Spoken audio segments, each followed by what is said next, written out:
Hello viewers, আসসালামু আলাইকুম। আজকের পর্বে দুর্দান্ত একটা ভর্তার রেসিপি শেয়ার করছি। সেটা হচ্ছে লইট্টা শুটকির ভর্তা। এই লইট্টা শুটকির ভর্তা থাকলে ভাত খেতে আর কিছুই লাগবে না, বরং ভাত একটু বেশিই খাওয়া হয়। যারা ভর্তা লাভার আছেন তাদের কাছে কিন্তু এই রেসিপি খুবই ভালো লাগবে। প্রথমে প্যানে তেল দিয়ে শুকনা মরিচ ভেজে নিচ্ছি, সাথে রসুনের কোয়া আর পেঁয়াজ কুচি ভেজে নিচ্ছি। আগে থেকে লইট্টা শুটকি টুকরো করে কেটে গরম পানি দিয়ে ক্লিন করে নিয়েছি। এবার তেলের উপর ভেজে সামান্য পানি দিয়ে সাথে সামান্য হলুদ গুঁড়া আর লবণ দিয়ে সেদ্ধ করে নিব।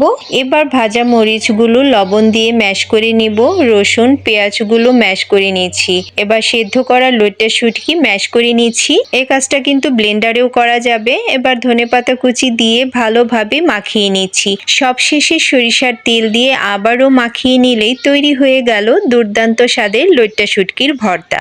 It's ready to serve. এই ভর্তাটা যে কি লেভেলের টেস্ট ছিল গাইস, একবার না খেলে বুঝতেই পারবেন না। আল্লাহ হাফিজ।